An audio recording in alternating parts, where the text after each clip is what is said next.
Thank you very much. I'm really sorry about that glitch. In fact, we just had a network problem. But be that as it may, we are back. I hope you are getting us across.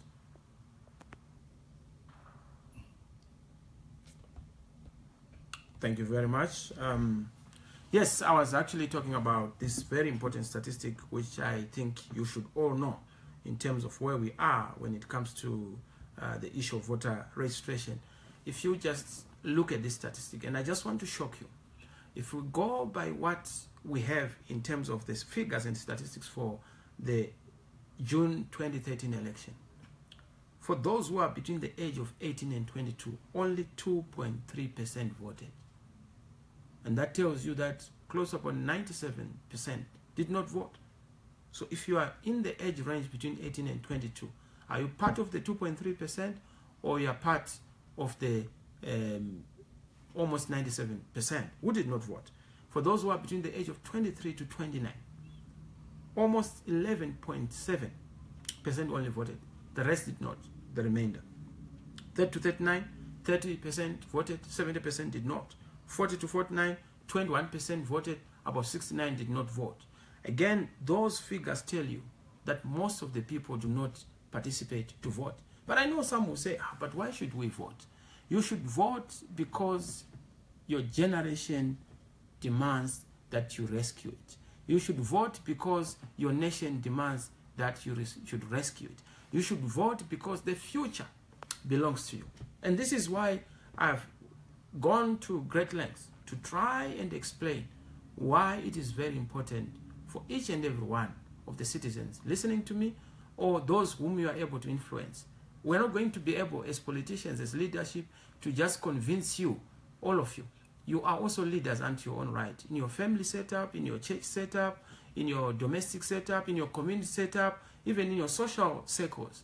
Please talk to your next fella. At workplaces, talk to your next friend, your pal. Tell them to register as voters. It has a value, which value we can never ever enumerate or articulate. So, guys, I've given you those statistics. I've also encouraged you to say, as far as we are concerned, it is our wish that would have all of you participating to register to vote. I just want to check the comments that have been coming through so that we're interactive. I had to respond to the issue of voter registration because a lot of you were saying, but in terms of the reforms, they have not been. The first reform was to have a credible voters roll, and we have achieved that. The key issue now is for you to be on that voters roll so that it is credible, but you are also there so that you are able to determine the future of our country. The second one has to do with access to the media in terms of fundamental reforms. Again, this one, we do not need to go to the traditional media with the social platforms. So we could actually go on those platforms. In the rural areas, we have to go on a door-to-door, house-to-house, person-to-person campaigns. And this is why the party is already on the various levels in terms of our structures, from the wards, the districts, and the provinces across the whole country. Our party is everywhere.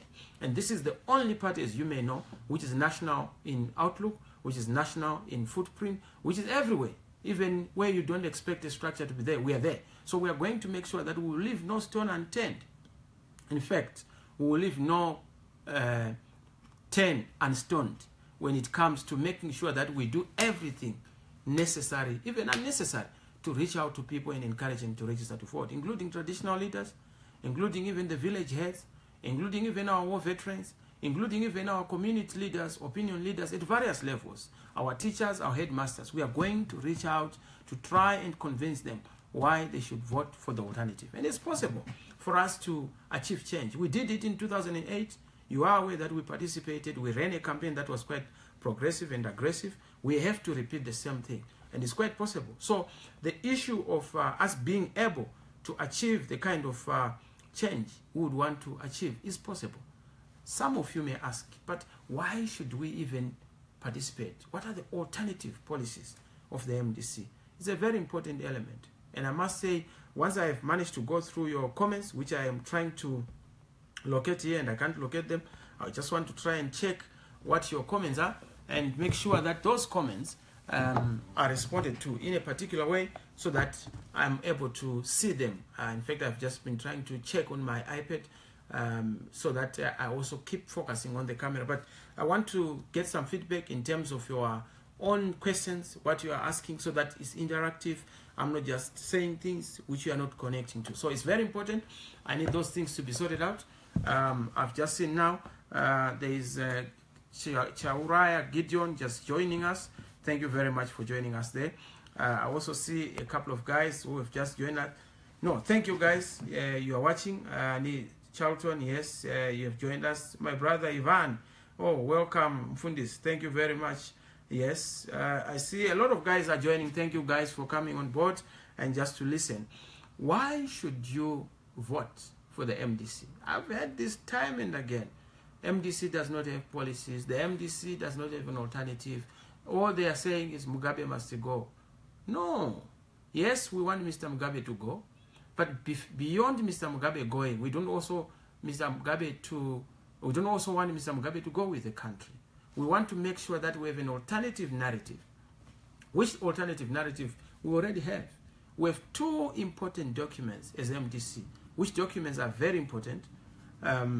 Yes, I see my brother Mriti what they just indicating in terms of the broadcast having been interrupted. You know, these systems are always a bit tricky, but we are back online. I'm sure you are getting us, and we're getting us. You're getting us live. Thank you very much. Hopefully, yes, you are complaining about the interruption of the broadcasting we are doing from this end. Yes, thank you very much. Yes, we're just saying in terms of our policies, in terms of our programs, we have an alternative blueprint, the New Zimbabwe Blueprint, but it has two fundamental documents. These fundamental documents, as far as we are concerned, are documents that have to deal with some of the things that we have to sort out, some of the things that we have to deal with in terms of the economic order. Yes. Thank you, my brother Brighton. I've just seen you. That the MDC has policies. I've seen them. What only need narration. Thank you very much. We have two fundamental documents that we are going to run with for the 2018 and beyond. The first document is what we are calling the project document. Now, in terms of the project document, this is the economic blueprint. We are saying in terms of our economy, we had JUICE, which was the Jobs Upliftment and Investment Capital Injection Program. We are moving away from JUICE. We have said we need to update our policies, make sure that we respond to what the government has already done through ZimAsset and also through the interim poverty reduction strategy paper, which runs between 2016 to 2018. So we have actually updated our policies to make sure that we respond to the dictates that are out there in the market and also the developments that have taken place. The project document, project, which is an acronym for 5 fundamental policies that we are going to be dealing with. Number one, we are saying in order for us to resolve the economic issues, the first issue is production, which is the pro for the project. But the second one, in terms of us being able to deal with the issues we are dealing with, we need jobs creation to make sure that we have a jobs program, a jobs agenda for the young people, particularly in the rural areas, particularly in the urban areas where young people are almost, wallowing under about 97% of unemployment. The third one, which is also very, very important on the project, is the economic programs that we are going to put in place. We are talking about the fiscal reforms. We are talking about how we are going to deal with currency issues, the currency reform, how we are going to... I'm not going to go into the details of those because we are going to have a series whereby we're going to run item by item, pillar by pillar. But I've said with production, with the issue of fundamentally, which has to be sorted, a jobs program. The third one is the issue to deal with how we are going to have an economic upliftment program, an economic revival program. And of course, under those, with a stabilization program, how do we stop the hemorrhaging? How do we make sure that we eliminate cockpit in the noise in the cockpit? How do we make sure that we are consistent in terms of our policies? How do we eliminate noise, particularly when it comes to policies? There has to be consistency of policy within government. That we are going to deal with. Number 4 is the issue of confidence and dealing with corruption. Corruption is a fundamental issue. It's not just about having an anti-corruption mindset. We must have a pro-transformation and pro-transparency mindset. Again, we are going to unpack what we are talking about when it comes to corruption. Because, of course, as MDC, we have not also been very clean, particularly in the local authorities. We have had some bad apples. But the good thing is that we have flushed all those bad apples out of the basket. And we intend to do the same, even in government. You cannot expect us to form a government of angels. We also have some criminals who are going to be in the choir of angels. Those have to be eliminated. Those have to be dealt with. And we need strong leadership. We do not need to tolerate that kind of corrupt tendencies and activities. The last but not least is the issue of transformation, particularly technology transfer. You know, we have colleagues who are in the diaspora. We need you to come back with the skills, expertise. We need you to come back with that technology know-how you have. Those who are in the UK, those who are in the United States of America, in Australia, come back to help us rebuild our great nation. You are in the diaspora for a reason, for a restorative purpose, for a restorative agenda, and to rehabilitate our infrastructure and all those things. So that is our flagship in terms of the project document. It is a detailed document, and Dr. Mashakada, leading that economic blueprints program, has done a fantastic job. You also be taking the opportunity to unpack the various nuts and bolts to say, how do we move our economy from an informal platform to a formal platform? Our biggest problem, if you look at our National Labor Force survey that was done in 2014, 94% of our economy is informalized. How do we make sure that we move that informalized economy into the formal economy, and then increase our resource base, our revenue base, and then deal with other, you know, exigencies of the moment in terms of also dealing with expenditure retrenchment, the appetite to have recurrent expenditure. 97% of our, you know, expenditure is recurrent. We need to move onto the capital expenditure platform. That can only be possible once we have allowed those who are able to give us sound advice, particularly business, to give us an opinion in a, you know, forum or platform of working together. You know, in South Africa, they need, like, in our own situation, we need a tripartite forum: business, labor, government, coming together to say, how do we chart a way forward in the context of the 5 pillars I've just mentioned. So that's the economic blueprint. But we also have the broad policies under the SMART document. And SMART stands for Sustainable and Measurable Agenda for Real Transformation. We had policies from the inception of the MDC, but we need to popularize them. On SMART, we have 5 fundamental pillars again. The first one is governance. How are we going to govern better? How are we going to govern differently? How do we separate part from the state? Right now, if you go to our colleagues in ZANU-PF, they do not know the difference between ZANU-PF and the state and government. Government is for all of us. You don't need what is called partocracy, the conflation of the state and the part. We need a separation. Let the party be the part. But when we are in government, this is now the melting pot. This is now the denominator point. In the parties, we may be in our numerator circumstances. But when we come to government, this is where everyone must be welcome. In fact, there's governance changes. We are going to say, for the first time, the head of state has to engage with the opposition, the official opposition, to get their views about the future of the country. Instead of Mr. Mugabe shunning or attacking President Tsvangirai, he must engage the leader of the opposition. What are your views? How do you see things? That's a governance culture. We must have reforms within the police. We do not need a police force. We need a police service. To be able to do this, a human rights culture has to be sorted out. A human rights culture has to be effected into how our police officers work. In fact, I must say, you go to homicide, you go to the vehicle theft squad, our police officers are second to none when it comes to their competencies. They do a fantastic job. As a lawyer, I've worked with them. I see how they work.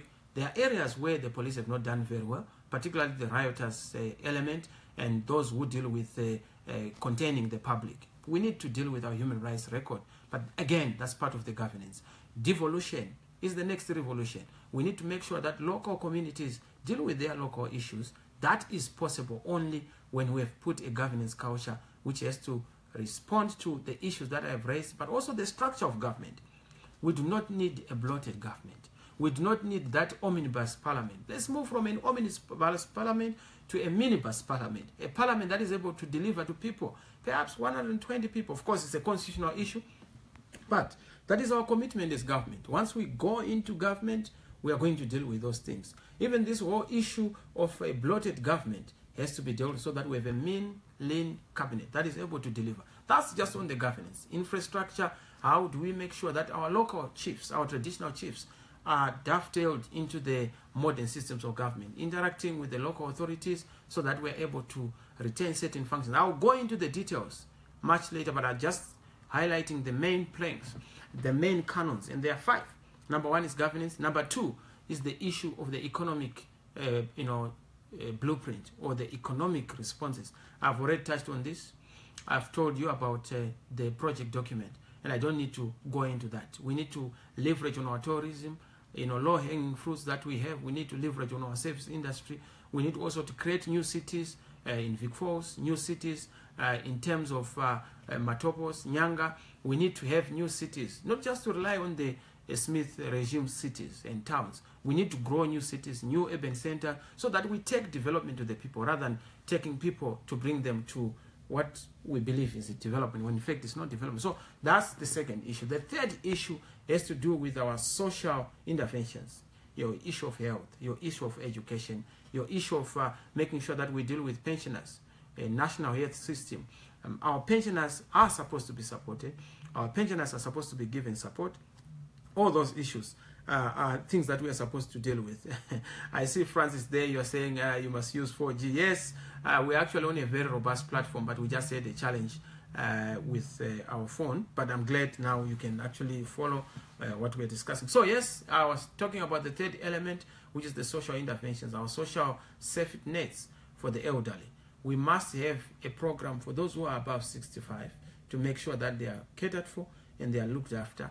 Again, this is part of our smart document. When we are talking about the smart document, we are talking about smart governance programs, smart economics, or smart social programs. But the fourth one, which is very important and fundamental, is the issue of infrastructure and institutions. We need to build a strong and robust infrastructure support base, smart infrastructure in terms of roads.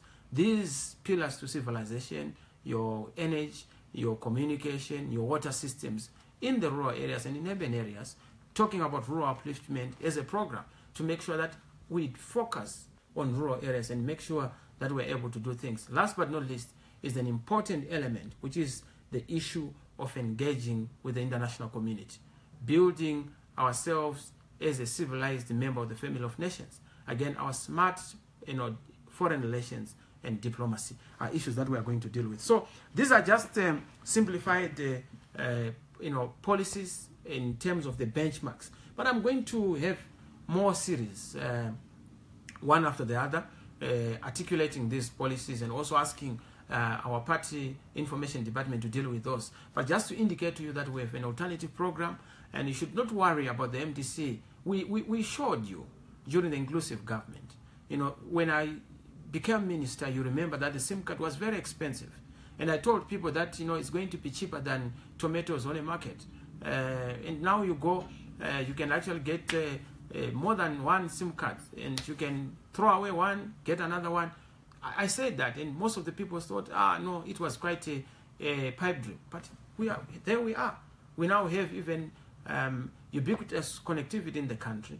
But this is not where we would want to be. We want to even have total, seamless connectivity. That is only possible with an e-government. That is only possible with a government that is techno-savvy. And please, this is why we are saying register to vote for that to be possible.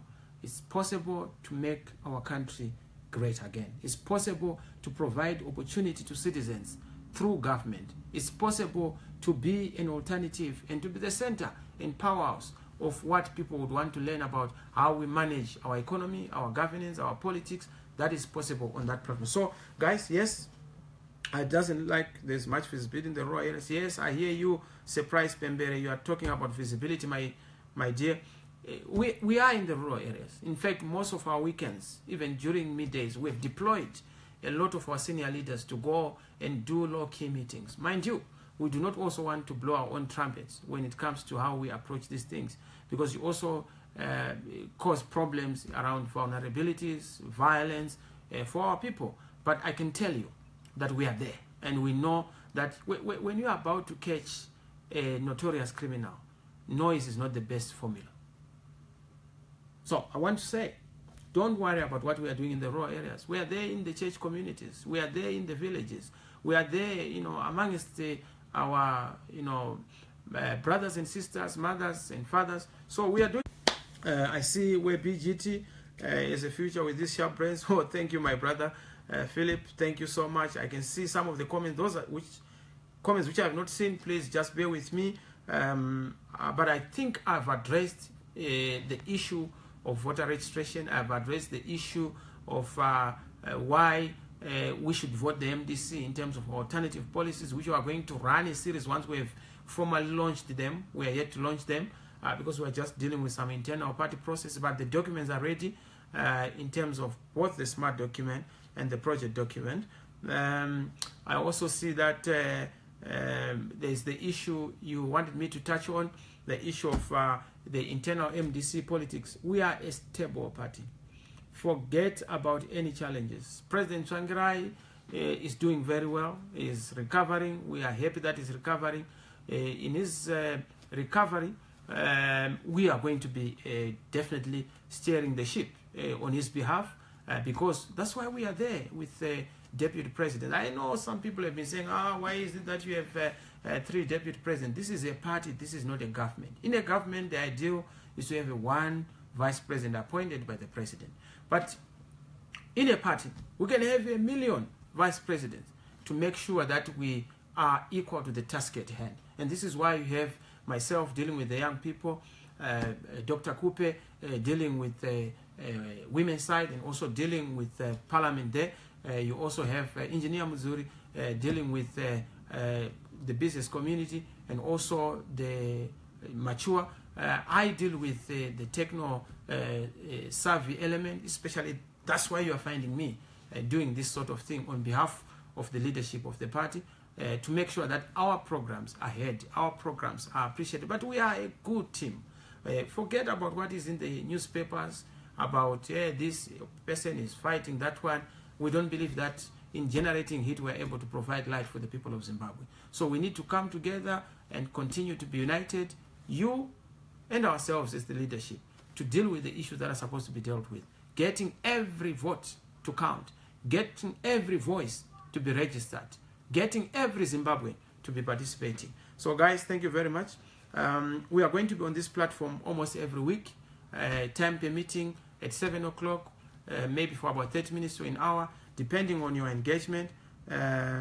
Yes, so I'm really very happy that we are working together. And I must say that there are people whom I have seen on the platform, like my colleague who is saying, Mr. Chamisa, you always talk about God. Yes, that has been the fundamental problem of Zimbabwe. When you have a leadership that does not fear God, it will never fear the people. When you have a leadership that loves God, it will love the people because it becomes natural. If you love the people of God, you will then love the God of the people. So, but the first thing is for you to love God of the people. Understand God. Understand Him who created the universe. This beautiful, wonderful country was created by God. So I'm not ashamed of the belief I have and the authority of the Maker. We respect that we have all the resources, human and material, all endowed in our country, coming from the Almighty. And we must give Him honor. We must make sure that we go back and resolve issues of corruption of worship so that we worship our God. And we thank our God, we celebrate our God for the resources we have. And I'm not ashamed about that. I'm not ashamed of that. And I will continue to even say, yes, we have freedom of worship. But for me and for our country, we must also exalt the Lord. Because even whatever you worship ultimately bows down to the God, the Almighty. And there's no debate about that. But the key thing is that let us understand that leadership must begin with the fearing and loving of our God. And that way, you will not have problems or difficulties fearing and loving the people you lead. Because these people belong to a Maker. You can't drive a vehicle without understanding the manual from the manufacturer. So guys, I want you to understand that yes, there are a lot of people who are so condescending when it comes to the alternative we give. You have every right to question where we are lagging behind, but I must say that we will try our best to make sure that